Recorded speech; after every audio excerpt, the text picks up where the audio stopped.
Thank you so much for having us a part of this wonderful podcastathon, coming down the stairs and joining us here in the spoiler room to talk some films. And today we're going to talk comedies. We figure keep things just a little bit light today. And I got some wonderful crew members in the room with me. First off, I have Mr. Gonzorific himself, the lovely Andrew Shearer. Hello, Andrew. How are you today, sir? I'm wonderful. Thanks, Mark. Lovely to be lovely with you. So glad to have you in here, sir. And next to him from now Wisconsinites. I'm here. Hey, Lamont. Wisconsinites, don't hold it against Ian. He's in Illinois, but he is a great critic and also a regular in the spoiler room. Let's welcome Ian Simmons to the spoiler room as well. Hello, Ian. Hey, Mark. Thanks for having me on. This is really great. Glad to have you here. And last but definitely not least is the Horror Miser himself. He's a horror film critic on YouTube. It is Lamont, Monty G. Hello, Lamont. How you doing today, sir? Greetings, everyone, and stay safe, everyone. Yes, exactly. Stay safe. And now, just a reminder for everyone, yes, the Podcastathon is going on for yet another, it goes till 10 o'clock, so you got just a bit under 2 hours to go to donate and help them hit their $5,000 goal. It is at wisconsinpodcast.com and with the help of Live 4's mission at live4.org. So check that out, folks, and please donate. So today we're talking comedies, and the first question I wanted to bring up to my lovely crew panel here today is, what for you makes a film a good comedy besides it making you laugh? Because I think that's a given. But Lamont, let's start with you. When you watch a comedic film, a comedy in the genre, what would you say makes a good comedy for you that makes you watch it more than once? Well, I think one of the good things about comedies that really makes me laugh is the main characters. Are they believable? Do they have chemistry? Do they get along? Who's the straight? Who's the practical joker? Who's the straight man? Who's the comedic one? Do they feed off each other? Is it more ad-lib or is it just running from the script? I think it's the leads that really have to pull in the comedy so that we can focus on whatever story is happening, also making us laugh. Excellent. And Andrew, how about you? For a comedy, what do you look for, or what elements does a comedy film have for you that, besides just making you laugh out loud? For me, it's rewatchability. Mm-hmm. Like, I know I watched a good comedy if I'm like, man, I want to see that again as soon as possible. A lot of my favorite comedies, the dialogue and the characters and everything is just like this big, huge whirlwind. It's just like the first time you see it, you're like, whoa. My face hurts. I don't know if I caught that train or not, but it's like, for me, it's just like, how often do I want to watch it, and how often do I quote the movie either in my head or to other people? That for me is what makes the best. Yeah, and Ian, how about you, sir? I like movies that are satirical in nature, not just like spoof movies like Scary Movie and all that kind of stuff that's really easy, but stuff that really takes apart, movies and also society, and movies like Blazing Saddles and Airplane, things like that, sort of the meta humor of things, because it really gets you thinking while you're watching it, not just about the characters and the gags, but also the many other films and other types of genres that have gone into making this wonderful soup that's being commented on brilliantly, and also kind of setting up its own tropes that people are probably going to imitate down the line, which you end up with things like Epic Movie, unfortunately, which is not funny. Why'd you bring up Epic Yeah, I had to bring up that movie. Ooh, man.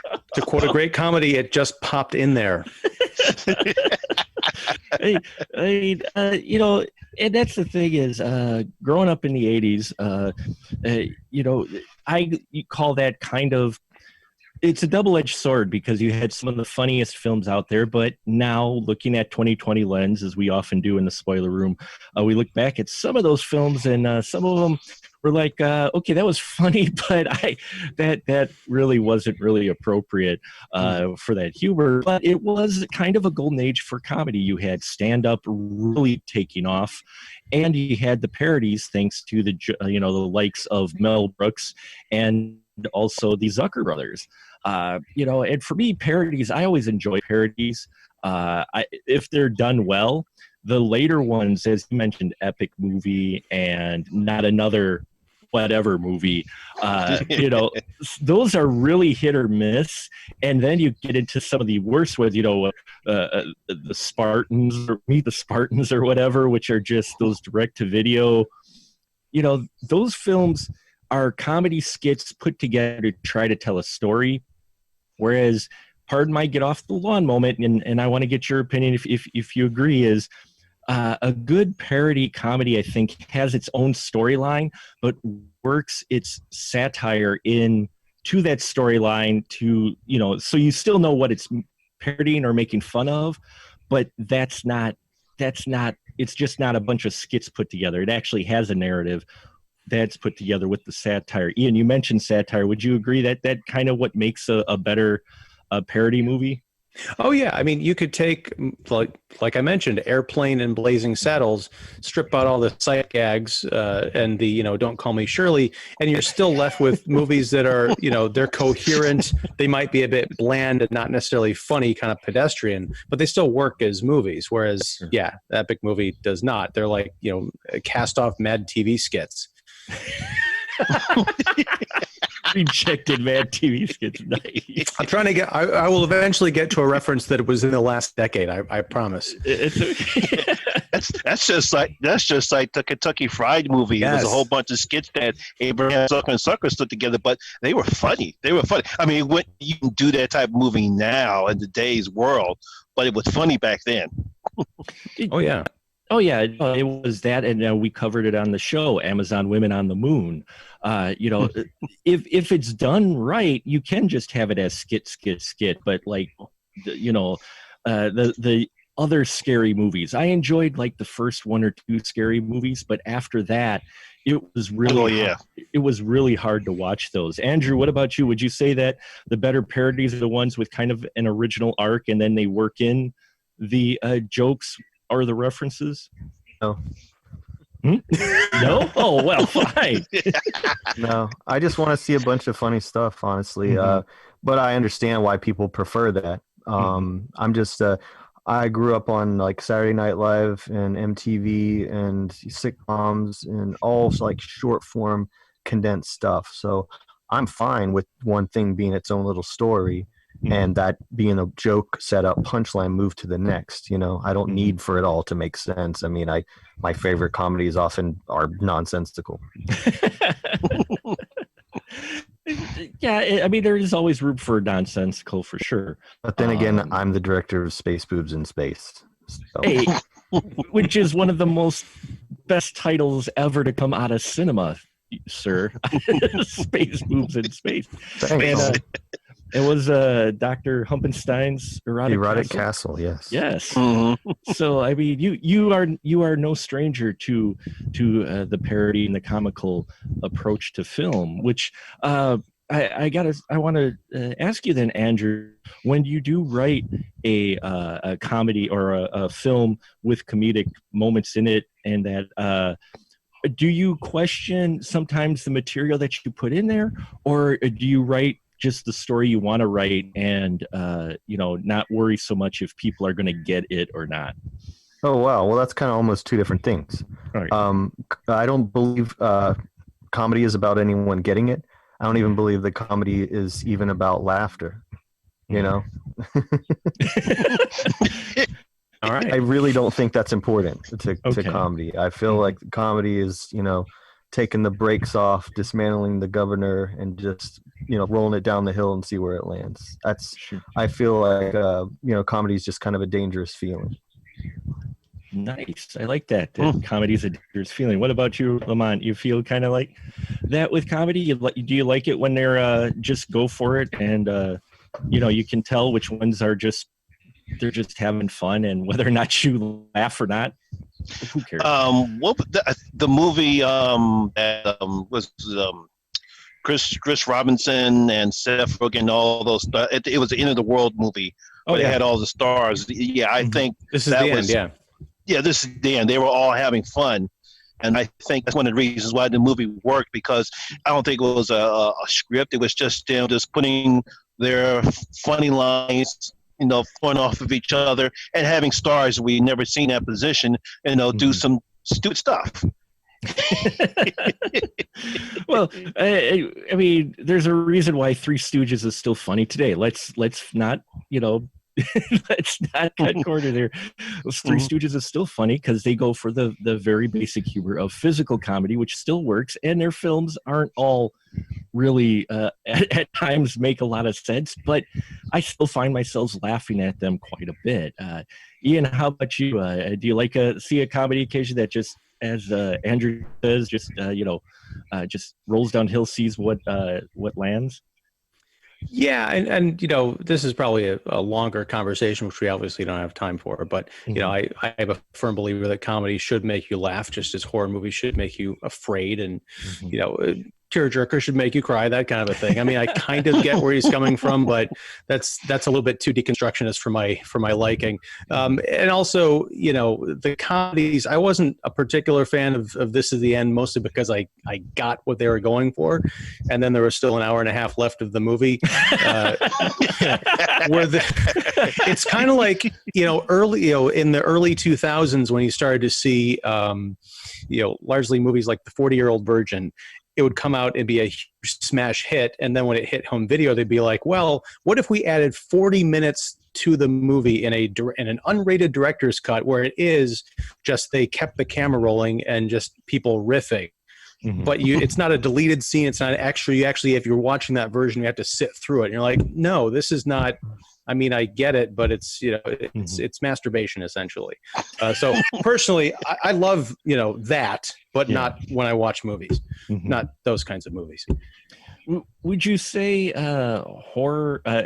Well, horror is kind of a hard genre for a lot of people because everybody has different tastes. But I always thought before even horror, comedy is probably the toughest genre for someone to actually win people over with a film, because when it comes to comedy, people even have more refined tastes. Plus, in today's day and age, you cannot just tell whatever joke you want to, like you could in the 80s, without there being consequences. Lamont, what say you with that, with comedies and well, that's boy. Because I'm thinking when I first saw Eddie Murphy and his stand-up routines back in the 80s with Raw and Delirious, especially there's a black market version of Raw that I saw. There's no way in the world he could get with half of the stuff he said back then, and the days he get kicked off the stage. Next thing you know, there'd be all these petitions threatening to sue him, or he would never work again. Some of the stuff that he said back then in today's society, it just would not work. Yeah, it was still funny. Oh, I got to know, where did you see this underground version of Raw? I have to see this now. Is it bootleg or something? Yeah, my cousin actually had this tape. He did it in Washington, D.C. He basically does some of the same skits as he does in the one that got distributed and by Paramount. It's some of the same, but it's just raunchier. So it's like a workout set or something before they actually did the concert. It's an actual comedy routine. It's just longer and raunchier. Because he does some of the same bits as he did in the movie as he does in this one. It's just longer and raunchier. Because like he goes on this huge. My favorite one is the Bill Cosby bit, which I won't do on here because it's pretty raunchy. But I'll tell you guys one day when we have time and not on here, the Bill Cosby bit, which I thought was just very funny. See, and that's what I found interesting when they did those, and they did try that. I think with Kevin Hart there was a comedian recently that did tried to do a wide release of a stand-up performance. And it's always interesting when they do that, because that's only going to be for a certain audience is going to go to the theater. So it's one of those things where I always just find comedy the hardest genre, probably because of different tastes. Andrew, would you say comedy is probably the hardest because of not only the world we live in, but just people's tastes are more refined when it comes to what makes you laugh? I mean, it's true that there is not only an audience for every type of humor pretty much, but also someone that will deliver that directly to that person. So in that regard, there is a lot of niche stuff. But I do think it's caused the truly brilliant to rise to the top. The funniest thing I've seen the entire year was Gadsby Douglas, which was on Netflix. I swear my face hurt when I was done watching that. And she is so sharp, and the jokes come so out of it's so original, her style of humor, that you can't keep up with it. You're still blown away by something she said before that, but also she's really right on. I found nothing to be like perceivably offensive in that whole entire thing, but yet it's hysterical. So to me, that's like 2020 comedy. If you the best can do it, but you got to be really good. You got to be really good and smart with your jokes. That's right. Ian, would you agree with that? Yeah, I mean, comedy is very subjective. I have not seen Douglas, and I have not seen Nanette. I was kind of turned off by the idea of Nanette because of the controversy surrounding where Hannah Gadsby came out and said, this is a comedy special, but I don't believe in comedy or whatever it was. I'm like, well, then I'm not really interested. But based on that recommendation, Andrew, I will have to go and check it out. So, well, sure. Nanette will be half you laughing and half crying, because the second, it's very unusually structured. Douglas might be the one you'd want to see. It's a bit more joke. Fair enough. Cool. Awesome. Well, speaking of recommendations, I think we don't have too much time left, but I want to go down the list, and I asked my panel to bring with them a recommended comedy that they would like to suggest to those out there. But before we do that, it is a reminder to visit live-4.org. Yes, live-4.org or wisconsinpodcast.com to make your donation right now. These proceeds this weekend will go towards providing food for struggling families throughout the state impacted by the pandemic. Please help them make their goal. They are so close, and you can help them out with that. So with that, folks, we're going to go down the line here, and I want to get one comedy that you'd like to recommend to everyone that's either going to make them laugh and think and laugh, or just hurt, have their gut hurt, that you feel is one that you watch quite a bit. So Lamont, we'll start with you, sir.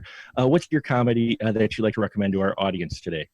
Oh, it's one of my favorite funny comedies. Was filmed right here in Philadelphia, Trading Places. And just like Andrew said earlier, it's like I just know almost every line from that movie. Turn those machines back on.